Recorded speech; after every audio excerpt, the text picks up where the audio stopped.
Welcome to the Sustainable Family Wealth Summit, and congratulations on being part of the very first SFW Summit. We are live here in Phoenix, Arizona, and we're at the Event Lab studio, and we're just so happy to be here, and we've been preparing for weeks for this event, and we've got people from around the world, all the way from California to India, attending this event. And I just want to go ahead and introduce Mike Mackin. He is our first guest, and he's actually live from Chicago here. So Mike Mackin, thank you for joining us, and here we go. Hi, my name is Mike Mackin, and I sat where you're sitting 13 years ago. I was at DePaul University attending this very same course. The year was 2007, just before I sold my manufacturing business and retired. And within 12 months, the Great Recession was raging across America, just like the COVID-19 is doing today. And as I sat in the classroom, a somewhat younger bald man started talking about the course, the benefits, and how, if I used the financial-based educational strategies and ideas that affluent families used, I could be in a much better financial position and continue my financial success. I'm here to tell you that everything he said was true, and that bald guy that I met 13 years ago was Walter Clarke. Without his guidance and support and help, I would not be in the same positive financial position that I am in right now. Walter has been the host and lead instructor of this summit for 18 years. He's not a financial advisor and has nothing to sell you except his wisdom and his experience in financial matters. Walter has spent his entire career researching and studying the keys to a sound investment process. He is also the author of an upcoming book, 7 Mistakes Millionaires Make. I've made a couple of financial mistakes in my life, and when I look back on those mistakes, I realized that there were a lot of things I had learned, things I would have never known had I not made those mistakes. That's what happened to Walter in 2013, and it cost him his firm and $10 million. He had relied on others without a full understanding of the issues and the risks associated with a single transaction. And that taught him a great lesson. One, make sure you know the information that you're relying on is correct, and also that the people you're dealing with are what they say they are. I can tell you from my experience these last 13 years working with Walter as my coach and guide, he is what he says he is. He's a financial educator. So please help me welcome Walter Clarke.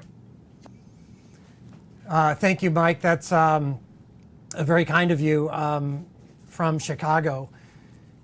You know, one question I do have for you, Mike, you mentioned something to me, I don't know how long ago it was, but you just talked about you have a different view of the information that comes out of the financial press. Could you just, I don't know if you remember that conversation that we had, but how do you view financial information today versus how you viewed it 13 years ago? I can't rely on most of it to make a decision.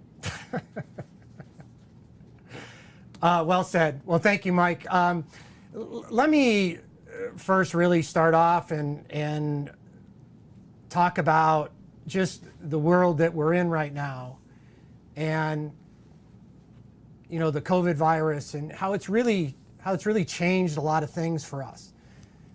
It's really has been the catalyst for me to accelerate this teaching program, to bring it online and bring it for free. It's what I knew I needed to do. There was a few other professionals in different industries that brought their content online, and I was just really, really inspired by that. And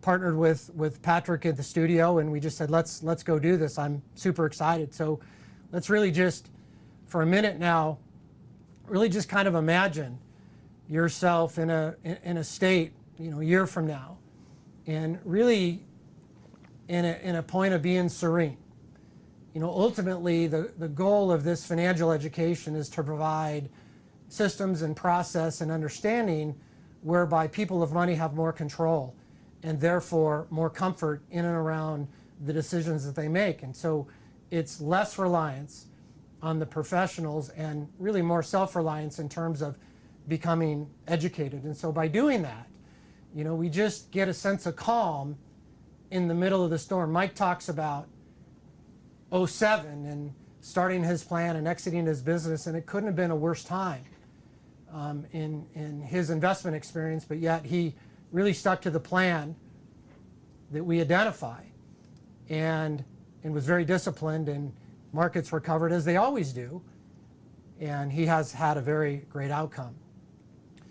Just want to acknowledge everybody and you that's within the program and know what it takes to sit in front of a computer and watch something online. Currently, we've been really bottled up in our homes for what seems like a very long period of time, and I don't take that lightly. We have two areas of awesome. There's to the right and to the left. I've spent a lot of years teaching this material at various universities. I've really been doing this for 20 years. I've taught it at Berkeley, and like Mike said, at DePaul. I've even taught a program down at the Tech of Monterrey in Monterrey, Mexico. So, the common theme is just that we're really here to educate you and not sell. We have an amazing list of guest speakers. I'm really overwhelmed as I've reached out to people within the community that I know that have offered their time and their dedication just to provide their insight in various areas of expertise. Who comes to the class? Well, it's all walks of life. People, it's typically the audience are people that come into money relatively suddenly. We have tech executives. At the program that we had at Berkeley, we had a number of popular 20 and 30-year-olds that work for Google that all of a sudden found themselves with a financial windfall. We have real estate executives. We even have celebrities. We had Keenan Irie Wayans came to a class a couple of years ago, and Keenan was just talking about the popularity contest of when he really came into wealth in his early 20s and how many different people were in his pocket. He wanted to come to the class just to really learn without the sales presentation. Feel free to ask questions. Tiffany's off to my right. You can ask them in the chat box. We can really address those as they come in. It's really meant to be a dialogue, a conversation.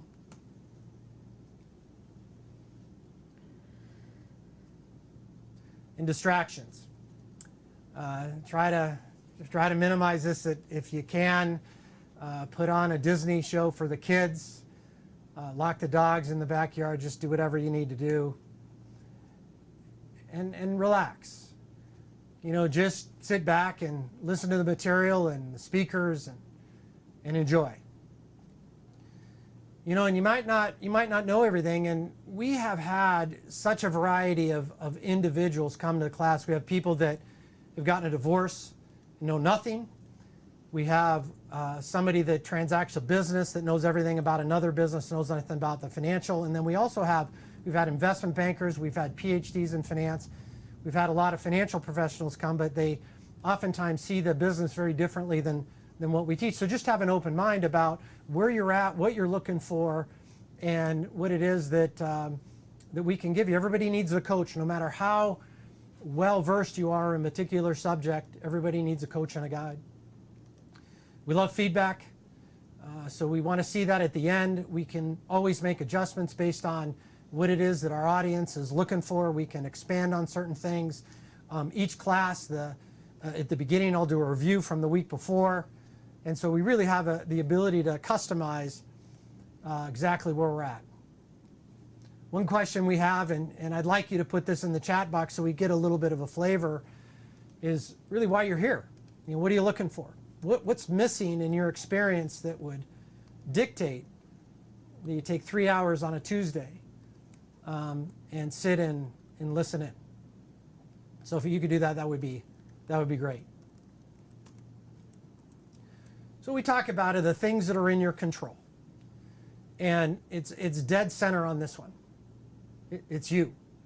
It's you and what's in your control, your emotions, your behavior, your past, and that's going to dictate your success in the future more than really any single thing. We really talk a lot about that kind of over and over again. Now we look at something like the COVID and we see, wow, that's something that's not even measured. It's not anything that we've ever talked about as a potential problem that could ever exist. What I'm honored is, as we sit and pause and we reflect on this particular event, you know, maybe it's an opportunity. You know, we've definitely slowed down. You know, our lakes are getting cleaner, our rivers are getting cleaner, there's our skies. I mean, there's some things that are occurring that are a byproduct of this situation. So with that said, I'd like to introduce our next speaker. And before I introduce Melanie, we're going to play a short 6-minute video. But some people say that's just the way things are. There's nothing you can do about it. Other people think and say and do things that actually do change the world. These change agents, they see it and they fill it. They find a problem and they solve it. They see injustice and they set things right. When they do, the world becomes an even better place. Melani Walton is one of those change agents of the highest magnitude. Along with her husband Rob, they have devoted their lives and their fortune to making the world an even better place. Through their work within their own foundations, the Walmart Family Foundation and Walmart, they have led global transformation with the environmental and sustainability. Because of their commitment to bettering our world, they are putting their support behind a massive project, along with some of the most famous and influential people on the planet, a World Meditation Day, which is on May 21st, 2 days from now. They will be making an even better and massive scale through their human connection. As you watch this 6-minute video, your mind will expand, your thinking will be enhanced, and you will see there is something that you too can do.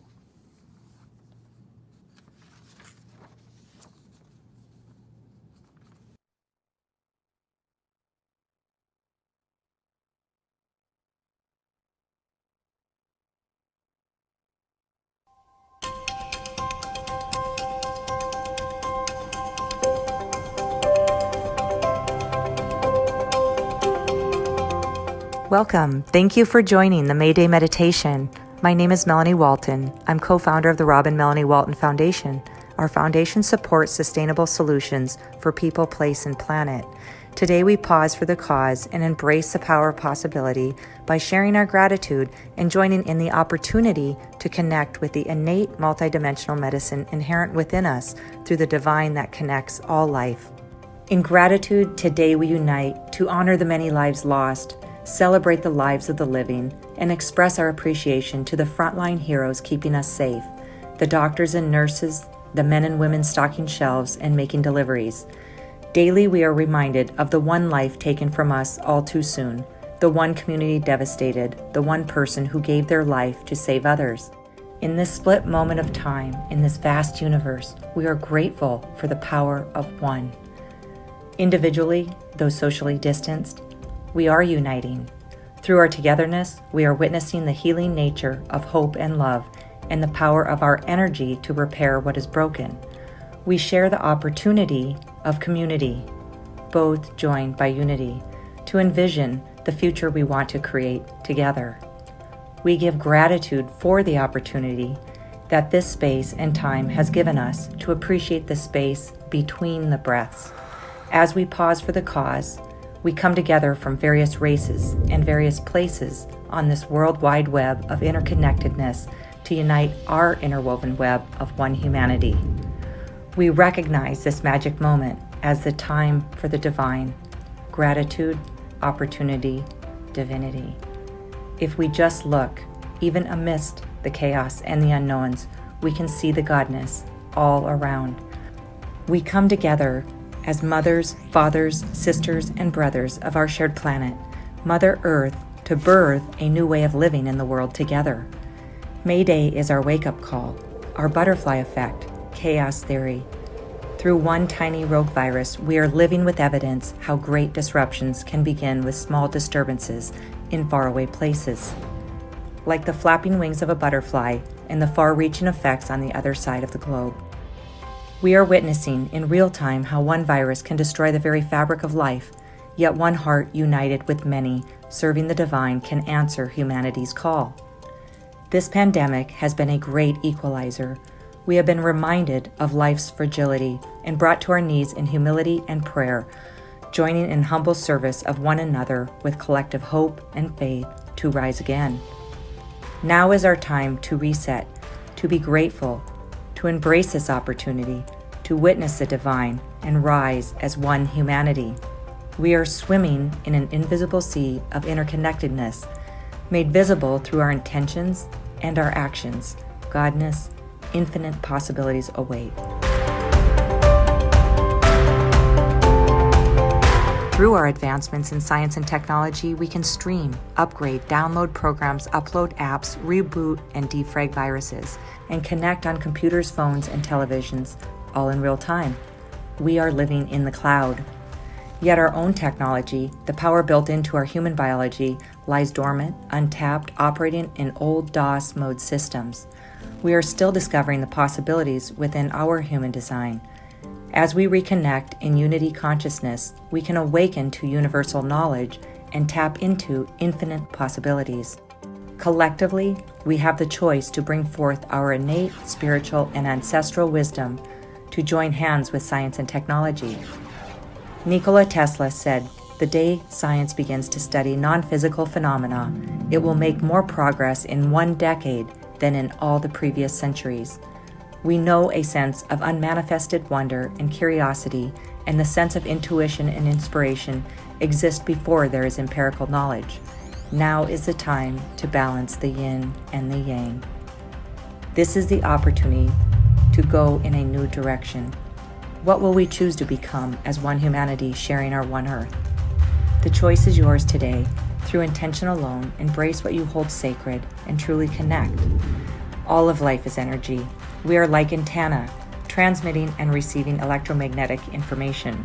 By uniting in meditation, we are tuning into that place where the energy of mind, body, and spirit meet and healing can occur. We are grateful for the incredible advancements in conventional medicine for precision care and discovery of vaccines. Now is the time to build bridges to the quantum science of our multidimensional nature through practices like prayer and meditation. Environmental toxins surround us. Stress is part of our daily reality. Viruses mutate and morph. The key is balance. How can we optimize our human capacity for resilience? This is the possibility within the quantum, to harness the powers of the electromagnetic spectrum, light, sound, vibration, and frequency, and uplift our human condition. Through sight alone, we perceive less than 1% of the entire electromagnetic spectrum. We cannot see these invisible waves, but we can capture them and use them for surgery, scan, and treatment modalities. With the strength of unity, we will expand our collective consciousness, restore balance, and create a better tomorrow for all life, nurtured by and held within Earth's sacred garden. As trees are moved by wind, humans are moved by spirit. What's visible is sustained by the invisible web of life.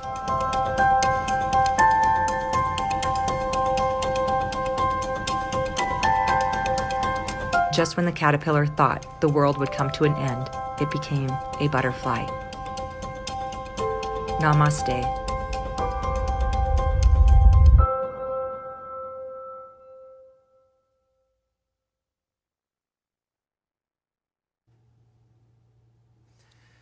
Wow, Melanie, that was amazing. We welcome you with just absolute open arms to this summit, and I am so appreciative of your time and your commitment.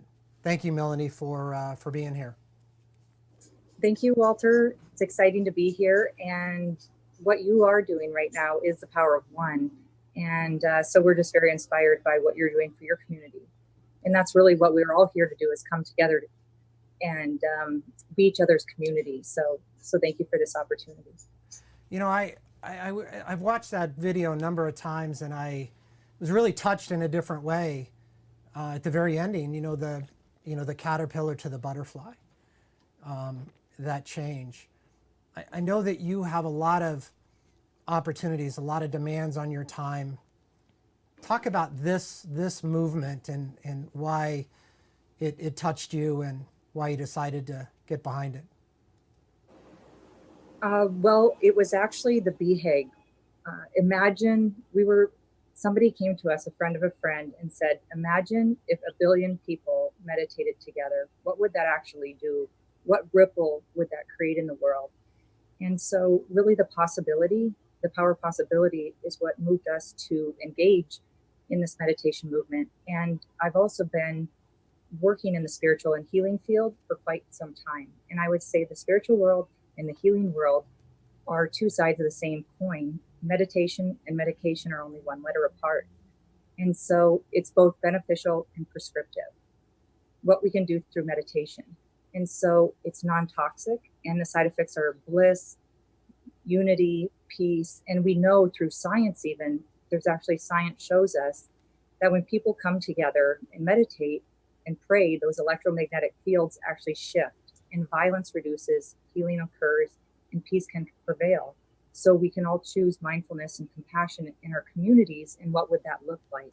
Especially at a time now when we're being forced to go inward. And so it's a perfect opportunity. Not only are we physically being forced to go inward into our homes, it's having us connect in a new way. So this is the shift in consciousness that is really possible at this time. And that's what is very exciting, even though we're going through this other side of the coin, which is very disturbing and shifts our footing in a way. We can shift consciousness, but we're also being shifted in a different way on both sides. When did you find meditation in your life? Was there an event, or was it just something that you have always done? I would say that everybody has chosen meditation at a time in their life. So there are varying forms of meditation, and I would say as an athlete, we would call visualization as a form of meditation. So as a team, we would choose to visualize together. I was All-American in basketball and track and field. And so the visualization individually, putting the ball through the hoop when you're not actually on the floor, it's a form of visualization is a form of meditation. I've also traveled to various places, worked with swamis and learned different varying techniques of meditation.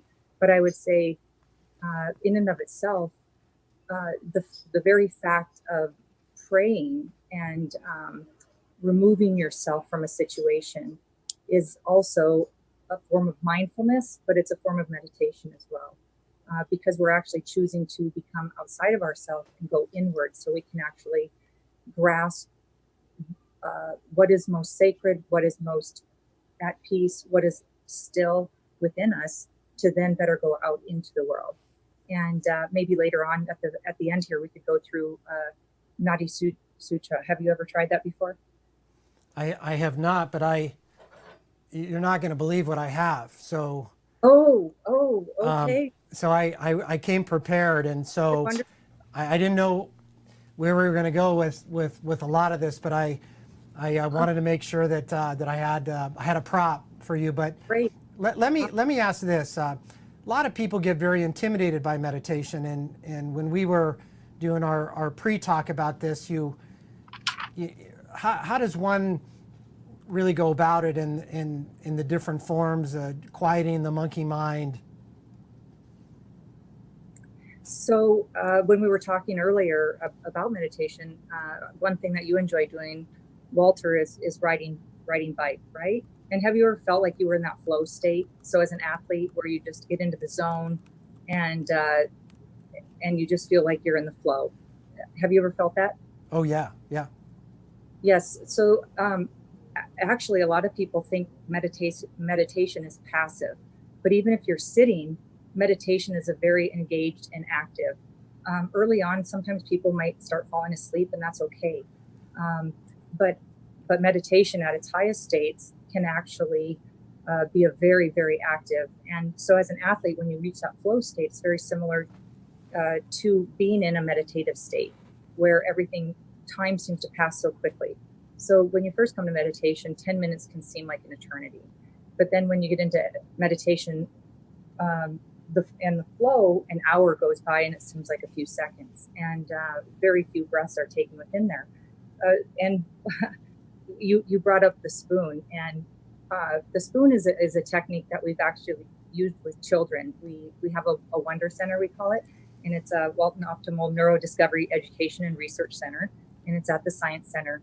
And what we do there is a biofeedback machine. So your bike helmet, we put a bike helmet on one child, and a bike helmet would be on another child, and it actually records each of their brain states. And in the middle is a ball. And usually when you compete, you get very excited, but this is the opposite of competition because you want to be the most relaxed. And so how can you stay in a relaxed state and still be in competition? So this ball, once you start meditating, it measures your alpha, beta, theta, delta wave, and your brain waves, because there's a science to this. And so when you're able to reach those alpha waves, actually the ball will start to flow away from you, whoever's reaching that state. And a lot of times people will wake up, or a child will open their eyes, and the ball will immediately come back to them. And because they get all excited, I'm winning, right? So how do you actually maintain that state or that presence of mind, even when you're winning? And that is really a meditative state. So you brought your spoon. I brought my fork with me. So these are actually what we can call a form of biofeedback. So I would encourage everybody that's in this program right now we're going to do a demonstration, correct? Yes. Okay, so get a spork or a spoon, correct? Or is it a spoon? Yeah, a fork or a spoon, either works. Okay. Either works. Yes, just not plastic. You tried to use the plastic one, and that's not good. So Yeah. That's recommended. Yes. Great. Should we continue, or should we give them some time to run in? We're going to give them 30 seconds to go grab a spoon and really, because okay, in 30 seconds we're going to prepare ourselves then. Okay. And so we want to put both feet on the floor and sit up straight as we can. And what that does is open up the spine, right? Because that's where we want our energy to flow up and down our spine. And so in order to prepare ourselves, and this is something you can do, like I say, meditation could be 1 second, even 1 second of mindfulness is a meditative state, a form of meditative state. So what we can do is breathe in through our nose. And this isn't a pretty breath. This is something where we want to snort. We want to breathe in through our nose as strongly, as briskly as we can, and hold that in our head and feel it, all the oxygen moving around in our brain and in our head and opening up that space. And try not to breathe up into your shoulders. Breathe up into your head and let the air aerate around in your head. Okay. And then as much as you can, take it all out, breathe through your shoulders. And then do that again, like 3 times. Take the air up right between your eyes, hold it, out through the shoulders. All right. One last time, hold it, feel the air circulating every nook and cranny in your brain, and we're going to breathe out through the shoulders. Okay. And you should already just feel that drop or that sense of peace. Okay. And then now we bring in the ball, what we have at the Wonder Center, or the fork. This is a form of biofeedback. How can I measure how I'm holding a certain state? And so this may be frustrating at first for some people, but I'm just showing a quick form of biofeedback for fun, because the children love this, and children actually can grasp it more quickly because they believe they can do it. We have a lot of kids on this program, Melanie. So. Okay. Well, they believe that with magic peanut butter, we can just rub some magic peanut butter on the bottom. Okay. Get your spoon warmed up.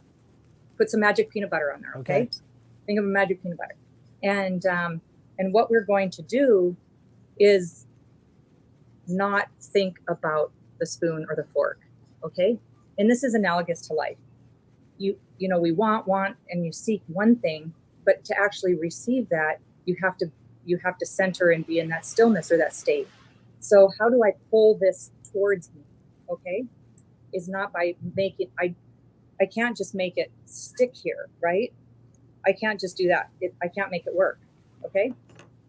See, it'll just, well, go. And so what I have to do is think there's a magnet inside of my head, between my eyes and at the center of my crown. Okay. There's a magnet here. I'm going to pull that magnet toward me, and I'm going to hold that magnetic state and pull within. So the whole purpose of what I'm doing is I'm living in an active meditative state right now. Even though I'm talking, this would be considered similar to a flow state where you can ignore the audience and the cheers, and you can just focus on the basketball going through the hoop.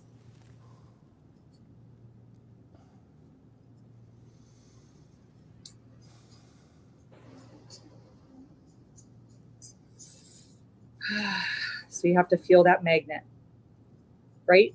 And sometimes tapping your forehead or tapping down on the top of your head just gives you a little bit of a reminder of you're pulling in two directions. And then we can even move to larger objects if we want to. What's interesting is as I really focus, I feel the spoon. It dropping. Yeah, not dropping, but it's just, you can feel that energy. Right. And the key is everybody wants to win. They want to focus on that spoon or that fork. And winning is actually focusing on the breath. So that's why meditation opens up the space for it to come naturally. So you open up your mind and it just comes. No, you practice. So everything is practice. You don't pick up, I played flute, I played piano. You don't pick up a flute, you don't pick up a piano and immediately start playing.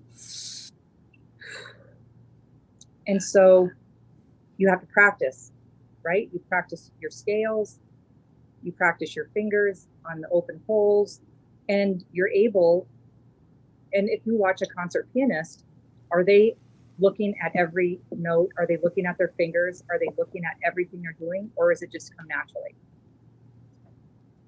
So that's what it is when you start hitting certain states within meditation, you can access them more quickly. So you ride bike, you probably don't think about, I have to move my legs. I have to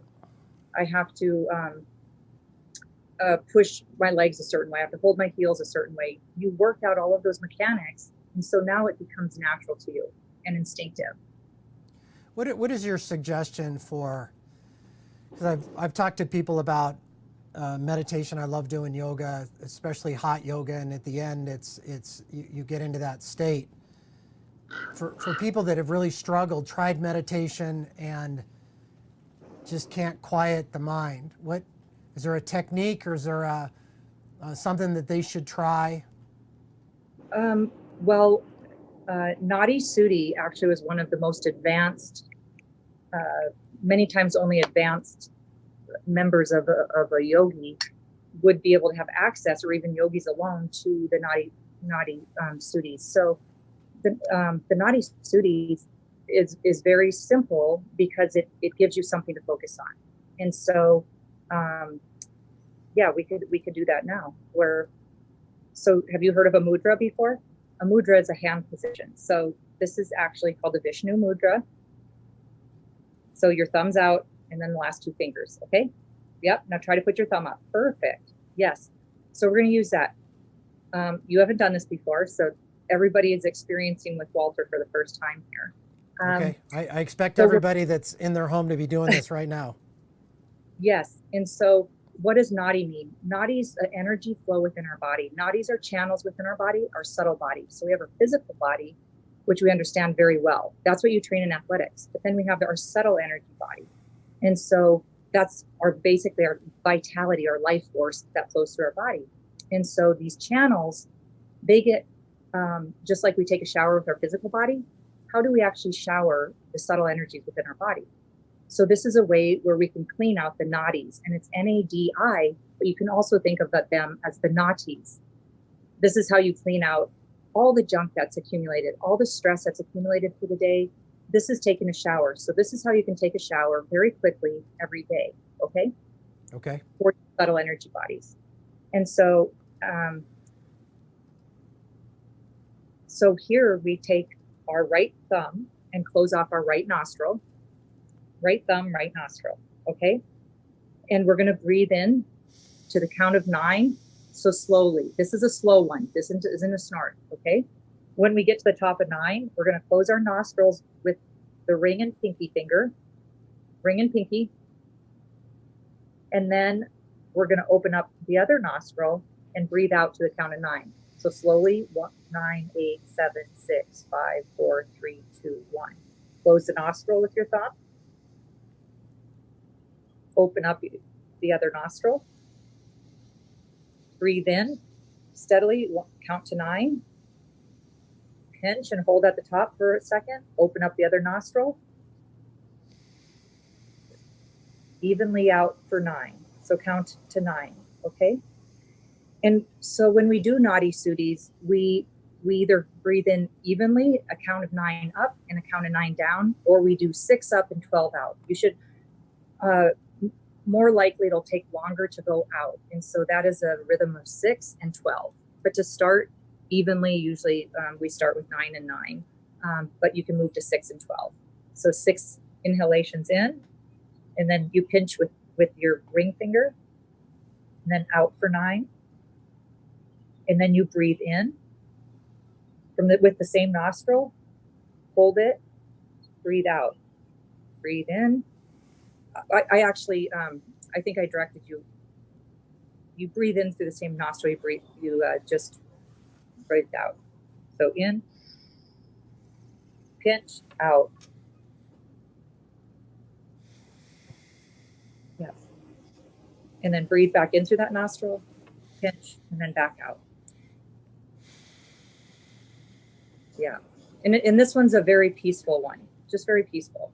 So this isn't where you're snorting in your nose or trying to. You know, the thing that was occurring for me while I was doing that is that I wasn't really thinking about anything. I was just focused on the breath coming in and out and doing something that just kind of slows down the thought process that opens up. I would really encourage everybody that's in this program to set aside, 10 minutes a day in this commitment, and especially we will share the video link to this program Mayday, and we'd like everybody to share that with their friends and community, and really let's see how we can all participate in this global movement. Melanie, it has been a pleasure. I was trying to figure out how I wanted to kick this off because I wanted it to be different. I don't want it to be just a money thing. You also mentioned, and one last comment that I'd like from you is you kind of talked about wherever you're at, there you are in that, right. that B state. And a lot of times people, they'll come to a program like this and they'll say, if only I get this, or if only I accomplish that, or if only I fix this, then therefore my life's going to be wonderful. And give us your experience with that, given where you sit. Well, like I said at the beginning, we have the power of one. And most people think that, I love the Gandhi quote where it says, you're not a drop in the ocean, you're the entire ocean within one drop. And also in the video, we talked a little bit about the butterfly effect. And so the butterfly effect is where the flapping of one wing has been proven by Laszlo in science can actually create a hurricane on the other side of the planet. That seems very far-fetched, but there has been science that you can actually go and watch and study how amazing that is. And studying the Sheldrake's theory, morphogenic fields, we also know that once we reach the 100th monkey, there's a shift within that entire species. And so as far as this consciousness shift happens, is that we are a human species, and I think we're realizing that more and more and more now, especially with the state that we're in. And so, have you ever heard of Sheldrake's theory before, Walter? No. No. And so one monkey, a female monkey, was taught to wash a sweet potato. And that sweet potato, before they would just eat them dirt and all, she was taught to wash it. And so she went on to teach her family. All of a sudden, she taught all of the monkeys on her side of the island how to wash sweet potatoes. And then on the other side of the island, scientists noticed that all those monkeys started washing. And then once a mass consciousness, or the 100th monkey, started washing sweet potatoes, all of the monkeys across the globe automatically knew how to wash sweet potatoes. So really the BHAG of this meditation day is what we have so many people that have gotten involved with this movement. It's been very exciting, and it's an experiment because I just decided to say yes. And that's what everybody's doing when they come to the May Day meditation call, is to say yes. Mike Tyson chose to say yes. Tony Robbins said yes. Martin Luther King III. We have numerous Swamis and Sattvis, Sadhguru, Brother Chitananda, and Reverend Michael Beckwith will end. It'll be a 90-day or 90-minute celebrity and various people coming together to give their word on how they feel about this time that we're going through right now. And Reverend Michael Beckwith will end with a 15 to 20-minute meditation. And so what you were asking me about the wealth, having connections or wealth does not make you connected or automatically allow you to change the world for the better. But we all have that free will and choice.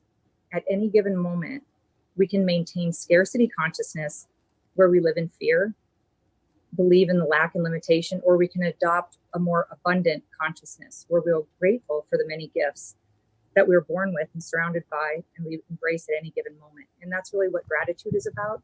And that's the opportunity of every moment. I'm sure each and every person on this broadcast has actually reached out and wanted to reach out and connect. And that's actually what you're doing today. And so each and every person on this call is doing what they can to connect with others and to actually be that change they want to see in the world. Well, Melanie, thank you. Just an incredible message. You're just an incredible example for the community. I want to thank you for setting aside your time, and just wish you, prosperity and health. And again, thank you. Great. Thank you. All of life can be accessed right now, all the love and light. So we wish you the best, and peace be with you. Peace be with you. All right.